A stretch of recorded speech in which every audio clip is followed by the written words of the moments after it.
आदरणीय सम्पूर्ण पोल्यान्डवासी नेपाली दाजुभाइ दिदीबहिनीहरूमा म रोशन प्राजुली र कार्यक्रम द आरपिटी नेपालको तर्फबाट हार्दिक नमस्कार व्यक्त गर्दछु। आज हामी सामाजिक उत्तरदायित्व अन्तर्गत यो सूचनालाई सूचित गर्ने प्रयत्न गर्दैछौँ।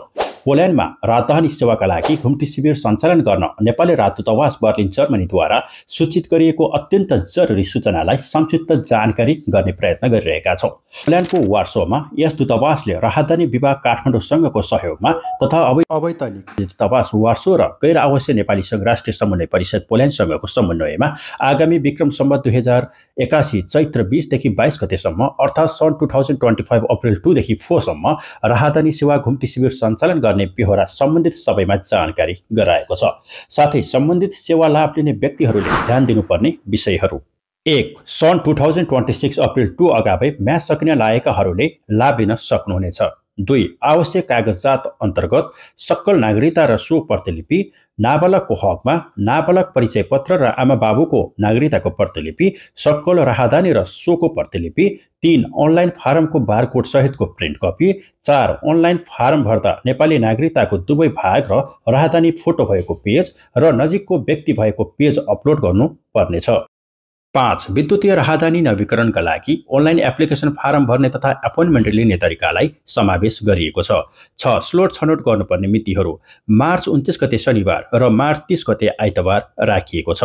7. उक्त बारकोड सहितको फारमको स्क्यान कपी, राहदानी र नागरिकताको फोटोकपी एट्याच गरी 30 मार्च 2025 भित्र भेरिफिकेसनको लागि दूतावासको इमेलमा अनिवार्य पठाउनु पर्नेछ, अन्यथा घुम्ती शिविरबाट सेवा प्राप्त गर्न कठिनाई हुन सक्नेछ। 8. सम्बन्धित लाभ लिने स्वयं व्यक्ति कागजात सहित घुम्ती टोली रहने स्थानमा उपस्थित हुनुपर्नेछ। 9. जम्मा गर्नुपर्ने राजस्व दस्तुर अन्तर्गत 34 पेज विद्युतीय राहदानी शुल्क 120 युरो रहेको छ। 10 वर्ष मुनिका नाबालकको विद्युतीय राहदानी शुल्क 110 युरो रहेको छ, अर्थात् 60 युरो राहदानी दस्तुर र 50 युरो जन्मदर्ता दस्तुर रहेको छ। हराएको वा बिग्रिएको, पाना च्यातिएको, मसी पोखिएको, केर्मेट भएको दस्तुर 180 युरो रहेको छ। नम्बर 10. दस्तुर जम्मा गर्नका लागि नेपाली राजदूतावास बर्लिन ब्याङ्कको विवरणमा अनिवार्य भुक्तान गर्नुपर्नेछ। यसमा तपाईँले ध्यान दिनुपर्ने कुराहरू: ब्याङ्क ट्रान्सफर गर्दा आफ्नो नामबाट मार्च 30 गतेसम्म भुक्तान गर्नुहोला। रकम ट्रान्सफर गर्दा सेन्ड र will pay all the charges भन्ने अप्सनमा क्लिक गरेर सम्बन्धित ब्याङ्कलाई जानकारी गराउनु पर्नेछ। नम्बर 11. राहदानी सम्बन्धी आवश्यक कुनै पनि जानकारी प्राप्त गर्न वा सम्पर्कमा रहन त्यौहाय बमोजिम नम्बर व्यक्तिहरूलाई सम्पर्क गर्न सक्नुहुनेछ।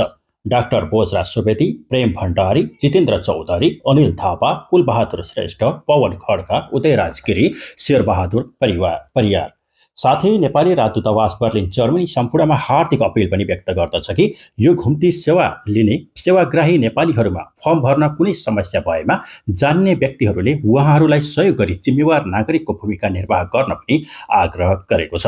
र अन्त्यमा यदि कोही कसैले यो सेवाभावले गरिएको कार्यमा कुनै पनि आर्थिक चलखेल गरेको पाइएमा सम्बन्धित गैर जिम्मेवार व्यक्तिलाई प्रमाणको आधारमा कानुनको दायरामा ल्याउने र कारबाही गर्ने निर्णय समेत गरेको छ। त्यसैले आज कार्यक्रम द आरपिटी नेपालले पोल्यान्डमा रहनुभएका नेपाली समुदायले यो महत्त्वपूर्ण जानकारी प्राप्त गरून् भन्ने मनसायले हामी हाम्रो सामाजिक उत्तरदायित्वलाई सेवाभावले सूचित गर्ने प्रयत्न गर्यौं। धन्यवाद।